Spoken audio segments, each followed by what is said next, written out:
तंत्र को समझने के पहले, व्यवस्था को समझने के पहले ये समझना जरूरी है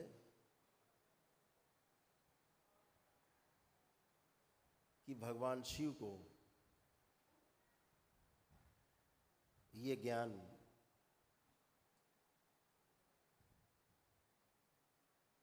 पृथ्वी लोक के लिए क्यों देना पड़ा, मनुष्य जाति के लिए क्यों देना पड़ा।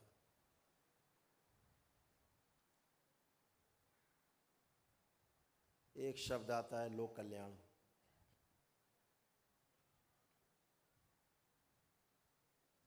तो एक कैसा लोक कल्याण है कि आप पाप करो और तंत्र से कट जाता है पाप। कैसी व्यवस्था है।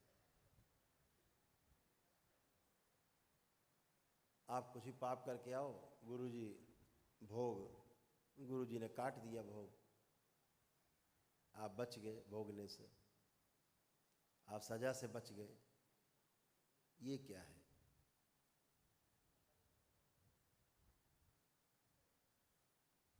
स्थूल जगत में भी ऐसा ही है।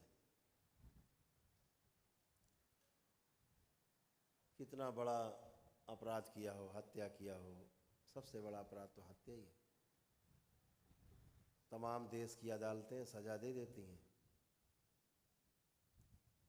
देश की अदालतें सजा देती हैं। आदमी को उम्र कैद हो जाती है, फांसी की सजा हो जाती है। जो उच्चतम न्यायालय हमारा है, जो सब सर्वोच्च न्यायालय कहा जाता है, वह भी सजा दे देता है कि जो नीचे के कोर्ट ने सजा दी है उसको बरकरार रखता है। अब कहाँ जाएगा आदमी।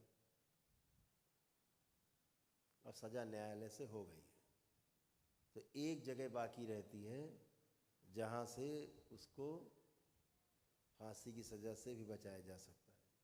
और वो अधिकार इस देश में केवल एक व्यक्ति को है, वो हमारे देश के महामहिम राष्ट्रपति को यह अधिकार प्राप्त है कि किसी की सज़ा को माफ़ कर सकते हैं, मर्सी के आधार पर, दया की अपील होती है। वो उसे विचार करते हैं, देखते हैं और माफ़ करते हैं। इसी प्रकार से सूक्ष्म जगत में ये अधिकार केवल और केवल पूर्ण गुरु को ही प्राप्त है।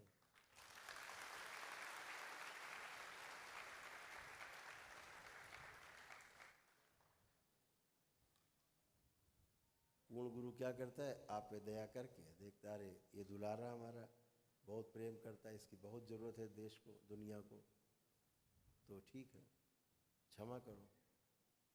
तो आपके तमाम भोग कट जाते हैं और आप रोगों कष्टों से बच जाते हैं, अपनी श्रद्धा के कारण, अपनी आस्था के कारण, अपने विश्वास के कारण आप बच जाते हैं। ये एक व्यवस्था है। जैसे स्थूल जगत में व्यवस्था है, ऐसे ही सूक्ष्म जगत में भी व्यवस्था है। इस व्यवस्था को बनाया नहीं गया, ये व्यवस्था बनी बनाई है।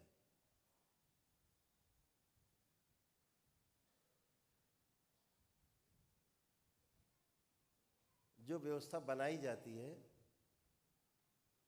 वो बिगड़ भी सकती है, लेकिन जो बनी बनाई व्यवस्था है वो बिगड़ती नहीं है, चलती रहती है। जैसे सूरज रोज अपने निश्चित समय से निकलेगा और निश्चित एक समय पर पश्चिम में अस्त हो जाएगा, व्यवस्था है। चंद्रमा एक निश्चित समय पे उदय होगा, एक निश्चित समय पे वो जाएगा।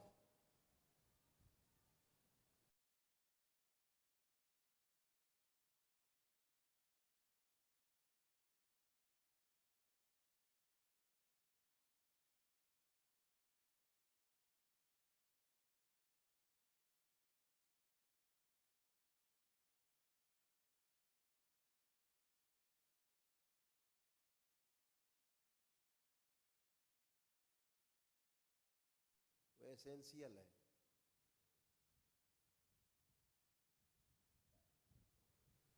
अल्प काट देते हैं पूर्ण गुरु, लोग बच जाते हैं। तो हर चीज़ एक निश्चित है, व्यवस्था जो है ईश्वर की निश्चित है। सूरज जितना घूमता है एक जगह स्थिर रहता है, धरती घूमती है चारों ओर उसके, स्वयं भी अपनी धुरी पर घूमती रहती है और सूरज के चारों ओर चक्कर भी लगाती रहती है। निश्चित है।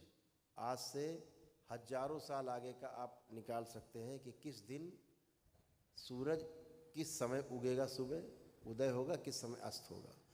आप गणना करके पीछे का निकाल सकते हैं हजारों साल पहले का कि सूरज उस दिन कितने बजे उगा था, कितने बजे अस्त हुआ था। क्यों निकाल लेंगे? क्योंकि सब निश्चित है, ये बनी बनाई व्यवस्था है। तो जो तंत्र है ये एक व्यवस्था है, वो बनी बनाई व्यवस्था है। उस बनी बनाई व्यवस्था को जब हम समझ लेते हैं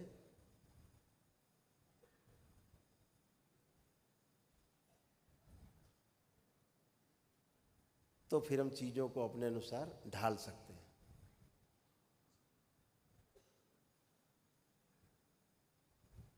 चीज़ों को केवल समझना है, आपका सिर्फ इतना ही काम है, चीज़ों को समझना है एक भाव से जुड़ के। जिस भाव से जुड़ के चीज़ों को समझोगे, वस्तुएं चीज़ें उसी भाव से आपके अंदर आएंगी और वैसा ही प्रभाव देंगी। अगर आपने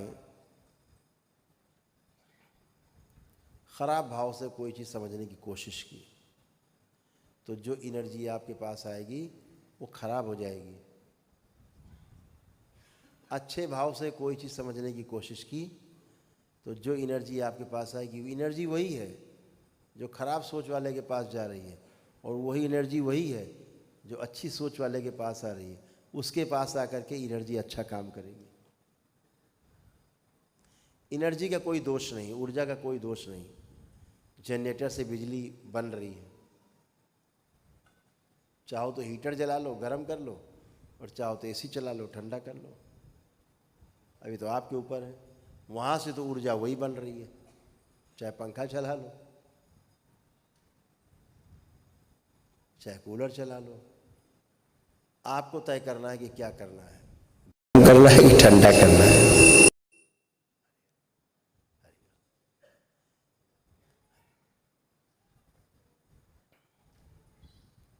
हरि ओम श्री। तो आपको समझना है कि करना क्या है। नियत हमारी जो है जैसी होती है, जैसी नियत होती है, सृष्टि वैसे ही काम करती है। आप बिल्कुल स्वतंत्र हैं। मनुष्य योनि में कर्म स्वतंत्रता है, आपको कर्म करने की छूट है।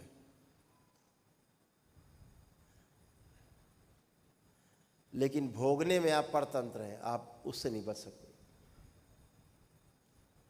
करने में छूट है, भोगने में परतंत्र है। तो करने में क्या छूट है? जो इच्छा करियो मन माही, बस वही चालू। लेकिन भोग तय हो जाएंगे। तो कैसे भोग तय होते हैं? कर्म 9 प्रकार के कहे गए, लेकिन 3 प्रकार पे आप सबसे ज़्यादा फोकस रखिएगा अपना। मनसा वाचा कर्मणा,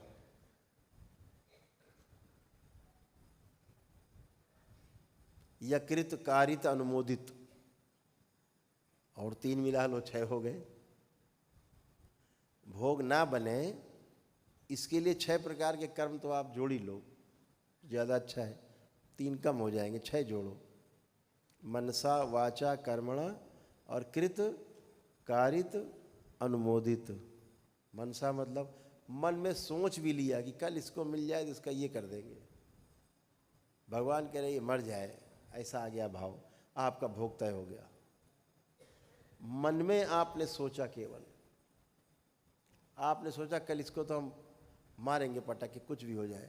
भले सवेरे होते होते जो सो के उठो, अरे छोड़ो हटाओ मरने दो, लेकिन आपने जो सोचा है रात में उसका भोग तो तय हो गया, भले आपने उसको नहीं मारपीट की। तो मन में आया उसका भी भोग है।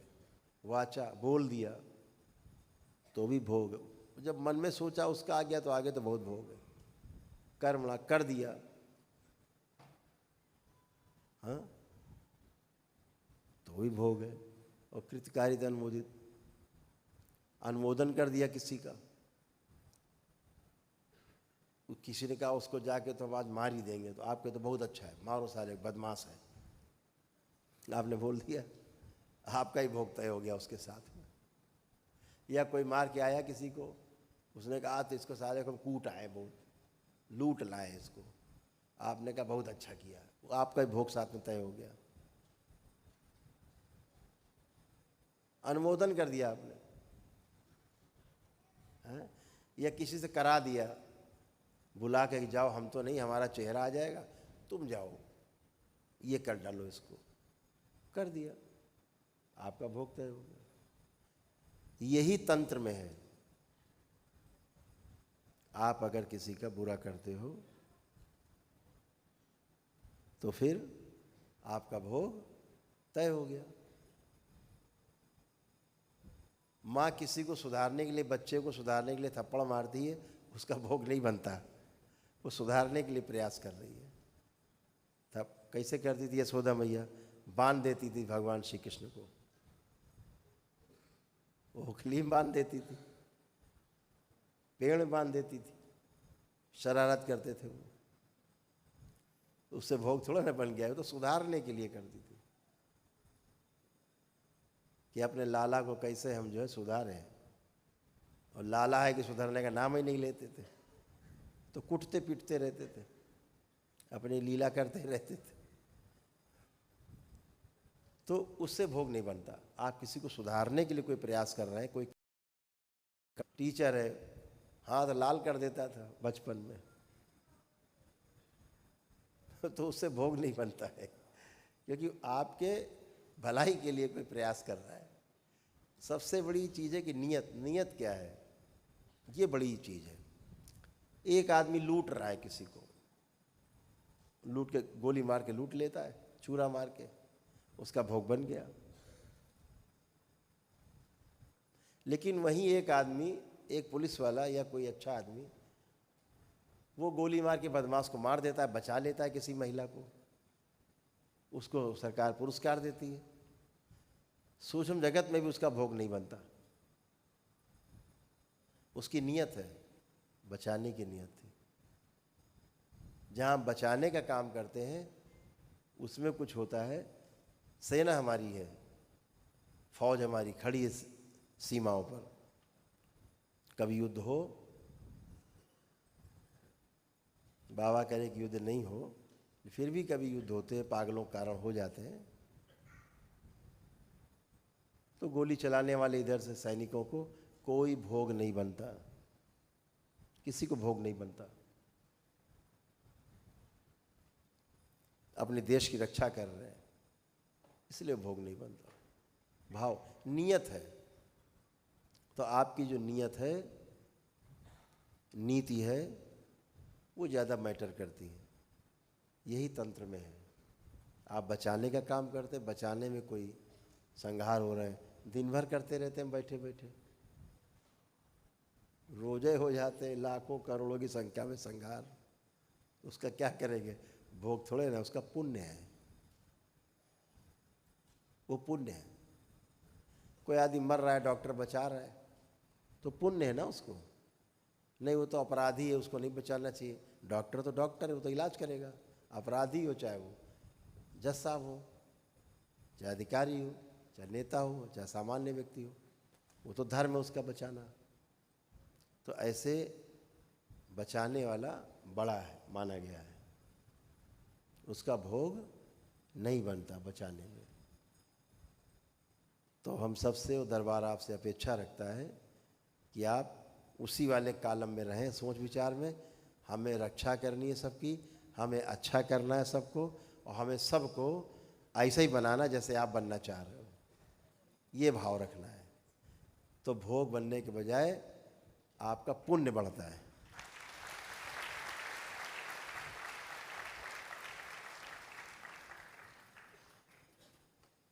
अगर दंड देके किसी को सुधार दिया जाए, उसका भोग नहीं बनता,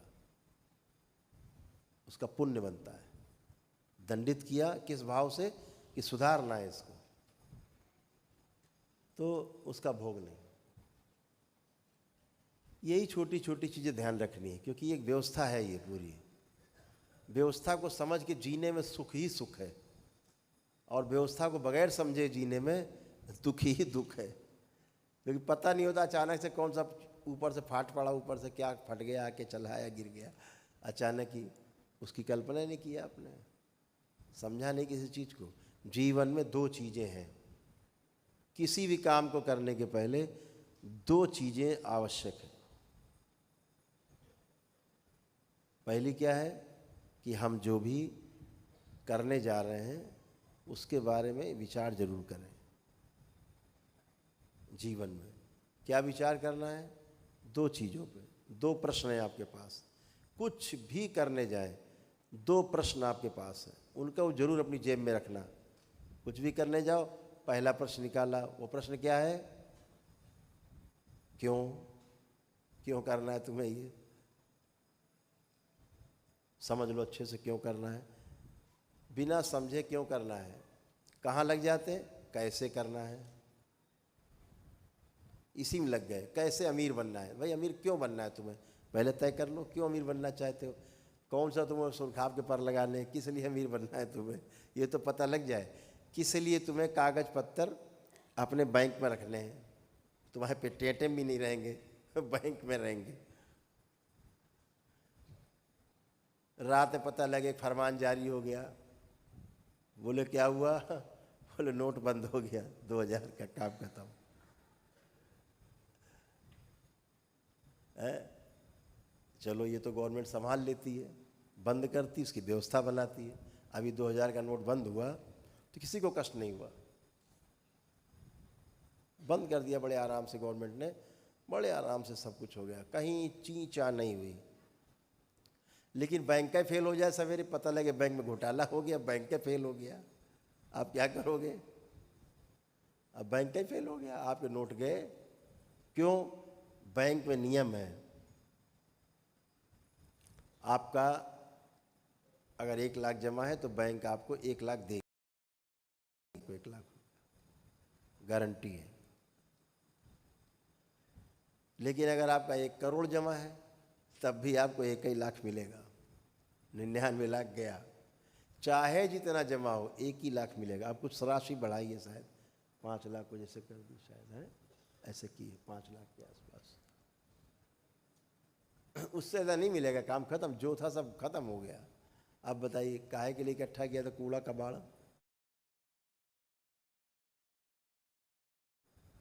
लेकिन उसका भी गवर्नमेंट ने उपाय खोजा, एक बनाया है बैड बैंक। रुपया अगर बैंक डूब जाएगी, वो बैड बैंक उसकी व्यवस्था करता है कि जनता को रुपया जनता तक पहुँचे किसी तरह से, वो वसूली करेगा सब तरफ से और पहुँचाएगा। ऐसे व्यवस्था गवर्नमेंट ने, इस भारत सरकार ने की है। अब वो भी खतरा कम हो गया, लेकिन फिर भी वो कूड़ा कबाड़ जो रखा है वो तो यहीं रखा रहता है, उसका क्या सदुपयोग? सदुपयोग उतना ही है जितना सुबह से रात तक आप खाते पीते हैं, कुछ खर्चा करते, वही सदुपयोग आपका, बाकी सब कूड़ा है। अगर लोक कल्याण में वो धन नहीं लग रहा है तो कूड़ा है, जमा करके केवल रखें। भविष्य के लिए जमा करके रखना उचित है, लेकिन कितना? जितना हमारी आवश्यकता है। उसके लिए प्रतिस्पर्धा जब हम करते हैं, दौड़ मारते हैं, तो तनाव पैदा होते हैं।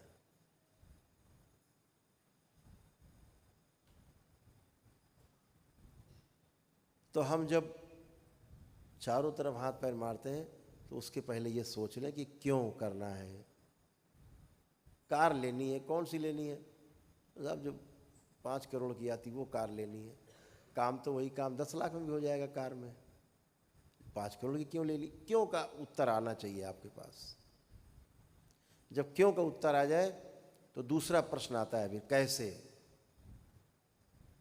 क्यों सवाल हल हो गया, हाँ सब करना है ये, तो फिर आता है सवाल कि कैसे करोगे।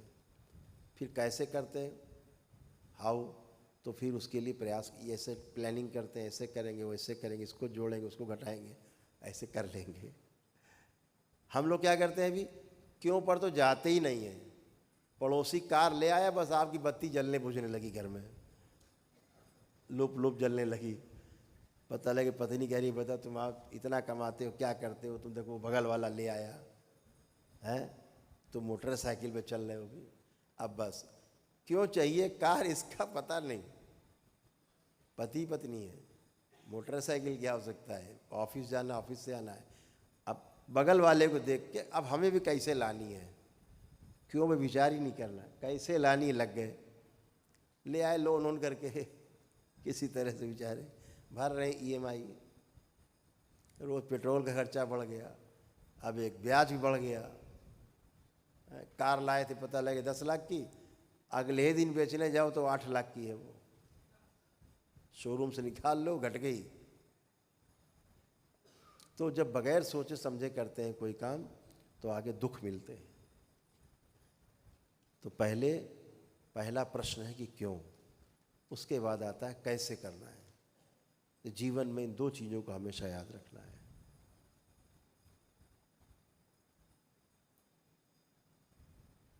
और एक बात निश्चित जान लीजिए, जिस दिन आप इन 2 प्रश्नों का उत्तर लेकर के चलते हैं, आपको दुनिया में कोई हराने वाला, डिगाने वाला, कोई तनाव देने वाला मिलेगा नहीं आपको।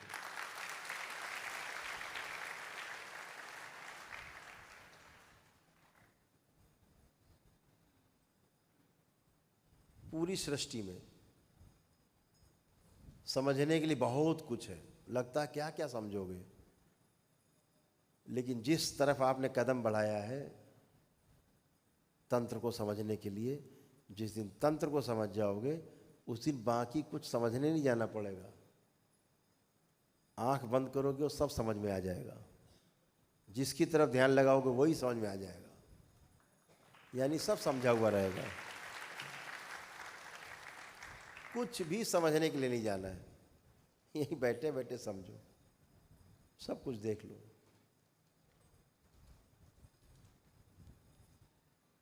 ये दरबार में बच्चे आपकी सेवा दिन भर करते हैं, दिन भर आप जो पूछते हो, आप जब आप लोग आते थे परेशान हालत में, उल्टा सीधा ही बोल देते थे इन सबको, ये सुन लेते थे। पहले नहीं सुनते थे, आपकी तरह लड़ जाते थे पहले ये भी। अब कोई कुछ बोलता सुनते हैं, दिन भर में कोई इनको 10-20 लोग बोल देते हैं उल्टा सीधा, हंस के चले आते हैं। इनको पता है ऐसे हम भी थे।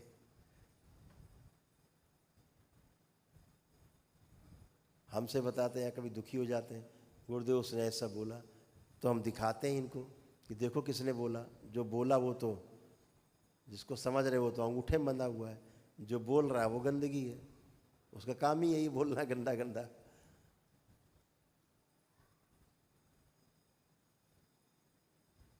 तो जो जिस जगह आपने पहला कदम रखा है, जो पहली बार तंत्र दीक्षा में दीक्षित हुए हैं वो लोग भी, जो आगे बढ़ रहे हैं दूसरे तीसरे लेवल के लोग, वो लोग भी।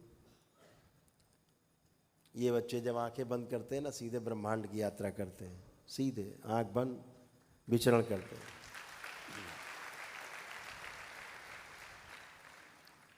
ये इतने भारी हो गए इसलिए आपकी बातों को सुन लेते हैं। लोग आते हैं उल्टा सीधा बोल देते हैं, ये सुन लेते हैं, क्यों? अनुभव है इनके पास।